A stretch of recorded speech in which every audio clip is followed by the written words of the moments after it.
You only get one shot at it, man. Right. There's no, oh, back to one, roll camera. No, we get one shot at this. Right. And it's tough. As long as the tour's in the States, we're in a different arena every Monday, and they're usually sold out. And we're shooting talent that is worth millions and millions and millions of dollars to this company. And we don't do a ton of proximity work, so there's not necessarily that risk involved. But like, you only get one shot at it. If the director calls your camera, just don't screw it up. You're on ready to go. So I have a great team. They're all high performing, high skilled technical people, safeties. Like, my skills as a pilot mean nothing if the guys that are on the floor following the drone around, right? Because my field of view is this big when I'm in the camera, and there's lighting and rigging and the speakers that are hung and the truss that I can't see because it's spray painted black and behind the light. Like, there's all these other things that if my team isn't performing, I'm screwed because I just ran into something and the drone crashed and hit someone. It's this collaborative, intimate environment of I'm effectively trusting these guys with my livelihood.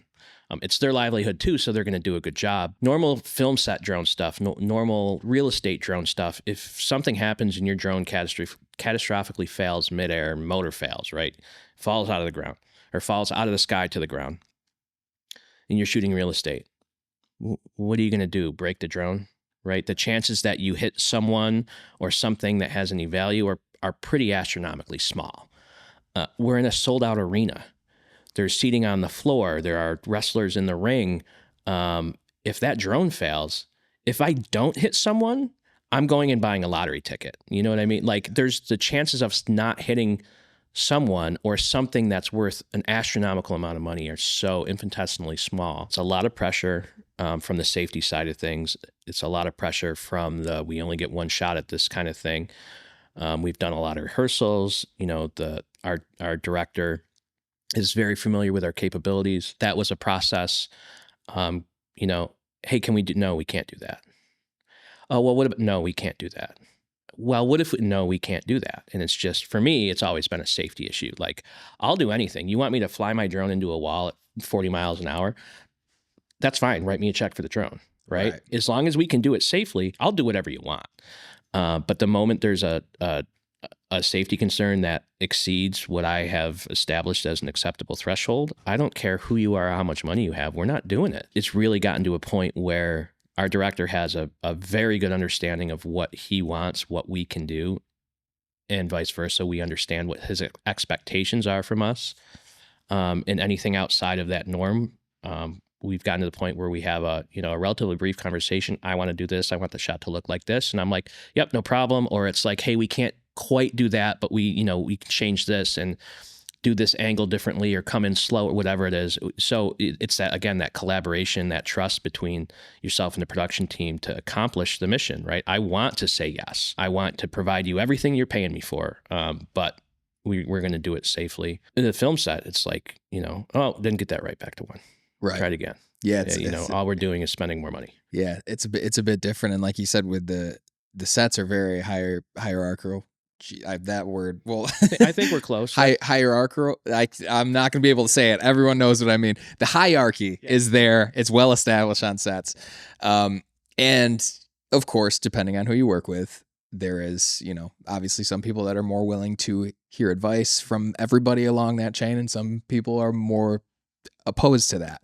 What has your experience been like as a drone team on set? I've worked, a handful of sets. I don't think I've ever really worked a set with a drone team. What is the place of a drone team on a set, and what is that conversation like when you have to go to a director and say, hey, we can't do this for X, Y, and Z reason, and what is some of the pushback you might find, and how do you deal with those situations as they come up? The difference and this is true in both film set and the live television stuff we're doing with WWE. I think the difference is if we're saying no, 99.999 repeating % of the time, it's safety. And I haven't had a personal experience where, like, there's always been pushback, like, oh, why can't we do that? And it's like, okay, well, let me expand on my reasoning of why we can't do that. But at least the producers and directors that I've had the experience of working with, and we've had to say no, it's because we've been like, well, safety. And they're like, oh, and you can see the disappointment, but it's like, there's been too many incidences Right. over the past 20 plus years now where it's like it's like the same thing with pyro, right? Yeah. If the pyrotech says, no, we can't do that, it's not safe, what producer in their right mind is going to be like, no, we're going to do it? You know, the pyro guy's just not going to risk his license, you know what I mean? His insurance, all that stuff. We're not saying no for creative reasons. Again, 99.9% of the time. There have been some shots where I didn't understand. I'm like, you want us to do what?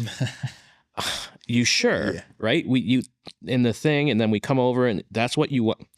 Okay. Yeah. Who am I? I'm not the creative. I'm the operator, right? If that's the shot you want, I'll shoot it. I don't have to understand it to execute, right? And ultimately that shot gets cut, right? Because I mean, we all saw like, what is this idea? I don't get it. But we're not saying no because we think the creative's stupid, right? That's never the question. It's not our job to question the creative. We'll say, hey, maybe we'll try something different. I mean, we'll shoot it however you want it. But if we're saying no, it's safety. And I can't think of a single instance where I've felt like disrespected or anything because, or met such pushback that it was like jeopardizing the job. Like there's always that resistance because producers, directors want what they want. But once that safety card gets pulled, it's really hard for people to argue.